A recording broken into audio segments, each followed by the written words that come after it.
दोस्तों, हम जानते हैं द लॉस्ट सीरीज को लेकर आपके मन में कुछ सवाल जरूर होंगे, तो हम जवाब देने की कोशिश करेंगे। खैर, अगर आप डिटेल्स के साथ सब जानना चाहते हैं तो इस वीडियो के डिस्क्रिप्शन में आपको एक वेबसाइट का लिंक मिल जाएगा जिसमें आपको हर बात की जानकारी मिल जाएगी। इसके अलावा जो अहम सवाल है उनके जवाब हम देने की कोशिश करेंगे। कमेंट्स के हिसाब से कहूँ तो आप में से 70% ऑडियंस इस कहानी का असली मतलब समझ चुके हैं, मगर कुछ लोग अभी भी उलझन में हैं। चलिए सवाल और जवाब से शुरू करते हैं। तो सवाल है कि सच में ये आइलैंड इतना खास था? तो जी हाँ, ये आइलैंड बहुत खास था, क्योंकि इसकी शक्तियाँ सिर्फ आइलैंड तक ही सीमित नहीं थी, बल्कि पूरी दुनिया पर ही जिंदगी का संतुलन बनाए रखता था। अकॉर्डिंग टू मदर, जिसने कहा था कि द हार्ट ऑफ आइलैंड के अंदर जिंदगी, मौत और पुनर्जन्म है। इसके अलावा अच्छाई और बुराई। यही वजह थी कि आइलैंड पर जिसे भी लाया गया उसे साफ साफ ये नहीं कहा जाता कि उसका यहाँ होना कितना अहम है। ये फैसला उसका फैद करता था, उसके अंदर अच्छाई और बुराई, कि आगे चलकर वो कैसा बनेगा। यही वजह थी कि जैक को सबसे आखिर में तकदीर और चमत्कारों पर विश्वास हुआ, और जॉन लॉक को सबसे पहले, क्योंकि दुनिया को देखने का नजरिया हर इंसान का अलग होता है। अगला सवाल, आइलैंड पर पोलर बेयर्स कहां से आए? वैसे इसे समझना इतना मुश्किल नहीं है, जवाब तो कहानी में पहले से ही मौजूद है। 1970 में जब दारमा वाले आए तो उन्होंने हाइड्रा आइलैंड पर एनिमल एक्सपेरिमेंट्स शुरू किए। इस आइलैंड के जियोलॉजिकली यूनिक होने की वजह से यहाँ जिंदा चीजों पर कोई ना कोई असर पड़ता, तो दारमा वाले यहाँ पोलर बेयर्स लाए थे, शार्क्स लाए थे, डॉल्फिन्स, इसके अलावा भी बहुत से जानवर। लॉस्ट के डिलीटेड सीन में हाइड्रा आइलैंड के बारे में काफी जानकारी है, मगर किसी वजह से वो क्लिप सीरीज में ऐड नहीं किए गए। सोयर और जूलिया को जिन केजेस में रखा गया था वहीं पर पोलर बेयर्स थे। अगर आप ये सोच रहे हैं कि हाइड्रा आइलैंड और मैन आइलैंड के बीच तो समंदर था, तो असल में पोलर बेयर्स 100 किलोमीटर तक तैर सकते हैं, अकॉर्डिंग टू गूगल। जब हमें दारमा वाला समय दिखाया जा रहा था तो उसमें हमें हाइड्रा आइलैंड नहीं दिखाया गया, तो इसी वजह से हम कंफ्यूज रहे, क्योंकि हमने वो एनिमल्स नहीं देखे थे। एक सीन और भी है जहां तुनिशिया के रेगिस्तान में पोलर बेयर का सैकड़ों साल पुराना स्केलेटन शार्लेट को मिला, जिस पर दारमा का कॉलर भी था। तो जैसे कि हम जानते हैं कि इस आइलैंड पर टाइम ट्रेवल होता है, और ये भी कि कुछ एनर्जी सोर्सेस की वजह से लोग दुनिया के दूसरे हिस्से में निकल आते हैं, तो ऐसे ही किसी जगह ये पोलर बेयर गया होगा, शायद किसी गुफा में जहां वो एनर्जी थी। वो पोलर बेयर भी मिस्टर लॉक और बहन की तरह उस रेगिस्तान से निकल आया, और इस सफर में उसने पास्ट में टाइम ट्रेवल किया। अगला सवाल, आइलैंड को आम लोग क्यों नहीं ढूंढ सकते थे? आज तक ये दुनिया के मैप में क्यों नहीं है?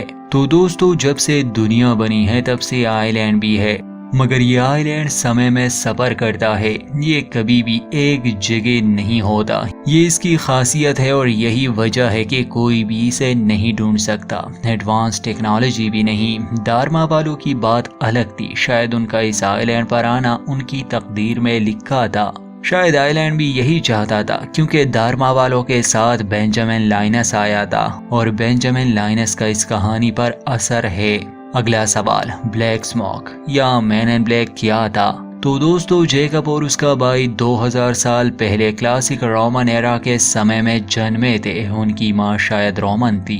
खैर, रोमन से पहले इस आइलैंड पर इजिप्शियंस आए थे। उन्होंने इस आइलैंड को काफी आबाद किया था। वो टेम्पल जो हमें दिखाया गया, या अंडरग्राउंड टनल्स या वो स्टैच्यू, वो इजिप्शियंस ने ही बनाए थे, क्योंकि एक समय ऐसा आया था जब ये आइलैंड मेडिटेरियन सी के करीब था, तो इजिप्शियन ने इस आइलैंड को आसानी से ढूंढ लिया, और जब आइलैंड ने अपनी जगह बदली तो वो इजिप्शियन यहाँ फंस गए। खैर, फिर एक ऐसा समय आया जब पूरे आइलैंड पर सिर्फ मदर ही अकेली रह गई, और वही आइलैंड को सुरक्षित रखने वाली थी। फिर किस्मत जैकब की माँ को इस आइलैंड पर ले आई। जैकब का भाई यहाँ से जाना चाहता था, मगर उसकी माँ और बाद में जैकब उसे जाने नहीं दे सकते थे। उसने उन लोगों को ज्वाइन किया जिनका जहाज यहाँ डूबा था, मगर जब वो लाइट इस्तेमाल करना चाहता था, उसे बाहर निकालना चाहता था, मजबूरन उसकी माँ को सभी सर्वाइवर्स को मारना पड़ा और उस कुएं को भी भरना पड़ा।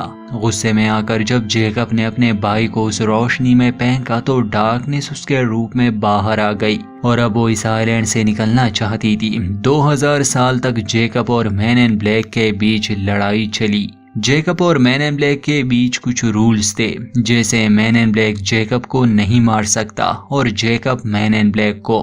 मैन इन ब्लैक किसी और इंसान का रूप ले सकता है मगर सिर्फ मरे हुए लोगों का, जिंदा लोगों का नहीं। जब जेकब मर जाए तो मैन इन ब्लैक किसी मुर्दा या जिंदा इंसान का रूप नहीं ले सकेगा, वो आखिरी बार होगा। यही वजह थी कि फाइनल सीजन में सिर्फ जॉन लॉक के रूप में ही वो हमें नजर आए। अगर जेकब किसी को टच करेगा इसका मतलब कि वो रिप्लेसमेंट है और मैन इन ब्लैक उसे नहीं मार सकता। जेकब ने अगर किसी को छुआ होगा तो वो कभी भी आत्महत्या नहीं कर सकता। अगर वो आइलैंड से जाएगा भी तो उसे वापस आना ही होगा। मैन इन ब्लैक को राख से तकलीफ होती है, समंदर से और तेज आवाज से। ये रूल्स थे जिसकी वजह से मैन इन ब्लैक किसी ऐसे को डायरेक्टली नहीं मार सकता था सिवाय मिस्टर इको को, जिसे जेकब ने टच नहीं किया था शायद। इसके अलावा काफी मरे हुए लोग जो आइलैंड पर नजर आए तो असल में वो मैन इन ब्लैक ही था, सिवाय माइकल के। अगला सवाल, टाइम ट्रेवल। लॉस्ट में 2 तरह का टाइम ट्रेवल है। एक फिजिकल टाइम ट्रेवल जैसे सॉयर, जिन, डैन, शार्लेट, माइल्स, लॉक और जूलिया ने किया। उनका शरीर ही समय में आगे पीछे जा रहा था, मगर डेस्मंड के साथ ऐसा नहीं था। वो मेंटली टाइम ट्रेवल करता था, जिसमें थोड़ा लॉजिक भी है।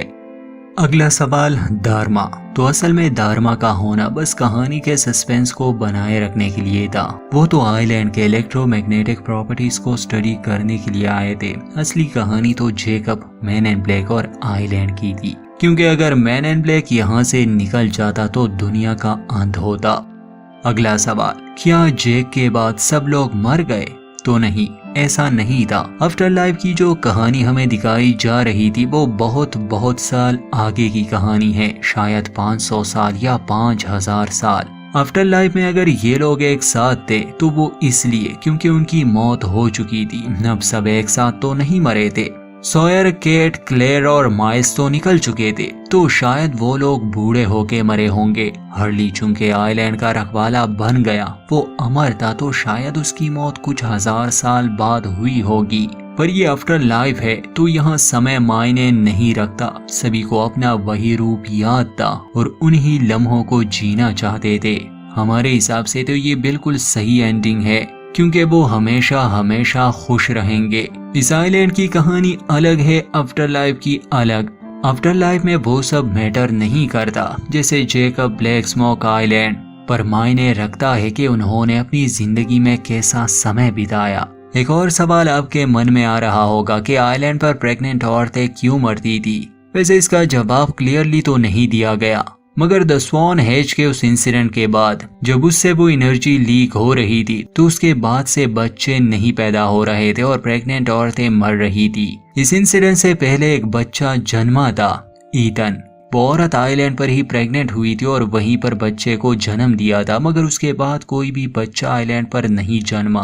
तो ये सब उस इंसिडेंट की वजह से हुआ, क्योंकि उससे एनर्जी लीक हो रही थी। डेस्मंड की फूड सप्लाईज कहाँ से आती थी? तो असल में हुआ ये था कि जब धार्मा वालों ने द स्वॉन हेज बनाया तो बाहरी दुनिया से इन्हें राशन मिलता था, और आज भी धार्मा के 2 लोग बाहरी दुनिया से इस आइलैंड पर सामान बेचते थे, और ये सब वो तभी करते थे जब द स्वॉन हेज से उन्हें मैसेज मिलता था। यही वजह थी कि डेस्मंड को कभी कहानी की कमी नहीं आई। मगर एक डिलेटेड सीन में हमें दिखाया जाता है कि बेनन 2 लोगों के पास जाता है और उन्हें सच्चाई बता देता है कि 20 साल पहले ही धार्मा का खात्मा हो चुका है। तो दोस्तों, ये कुछ अहम सवाल थे। अगर इसके अलावा आपके जहन में कोई भी सवाल हो तो आप कमेंट सेक्शन में पूछ सकते हैं।